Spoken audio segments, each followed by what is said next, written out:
দীর্ঘ প্রতীক্ষার পর সরকারি কর্মচারীদের জন্য আসছে সুখবর। চলতি বছরের ডিসেম্বরের শেষ সপ্তাহে সরকারি কর্মচারীদের জন্য এই সুখবর দেবে জাতীয় বেতন কমিশন। বিস্তারিত শিহাব ইসলামের ডেস্ক রিপোর্টে।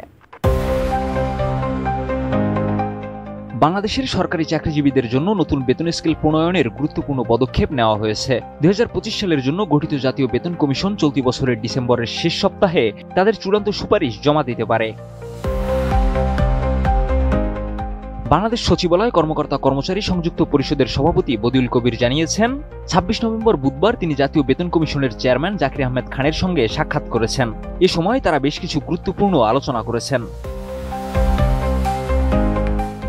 বদিউল কবির বলেন, 30 নভেম্বরের মধ্যে পে কমিশনের সুপারিশ জমা দেওয়ার পরিকল্পনা রয়েছে এবং 15 ডিসেম্বরের আগে অর্থ মন্ত্রণালয় থেকে গ্যাজেট প্রকাশের বিষয়টি সম্পন্ন হবে। তিনি আরও জানান, কমিশন তাদের কাজ অত্যন্ত গুরুত্ব সহকারে করছে এবং সরকারি কর্মচারীদের দাবিগুলোকে সর্বোচ্চ অগ্রাধিকার দিয়ে কাজ করছে।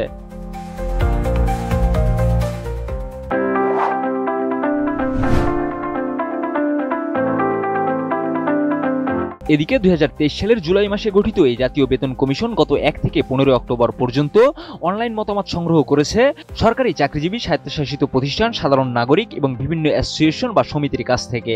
এছাড়া 24 নভেম্বর বিকেল 3টা থেকে 5টা পর্যন্ত কমিশন সচিবদের সঙ্গে বৈঠক করেছে। নতুন বেতন কাঠামো প্রণয়ন করতে কমিশন বিভিন্ন শ্রেণীর জনগণের মতামত গ্রহণের পাশাপাশি নিজস্ব আলোচনাও চালিয়ে যাচ্ছে। তবে কমিশন সূত্রে জানা গেছে, কমিশনের চেয়ারম্যান জাকির আহমেদ খান জানিয়েছেন, সুপারিশ জমা দেওয়ার লক্ষ্যে তারা 30 নভেম্বরের মধ্যে চূড়ান্ত প্রতিবেদন প্রস্তুত করবেন।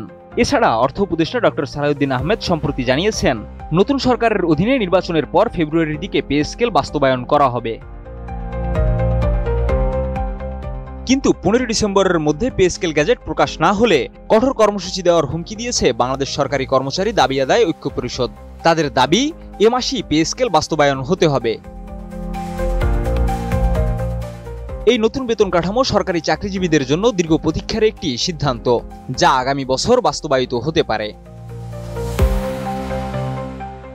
শিহাব ইসলাম, ATN নিউজ।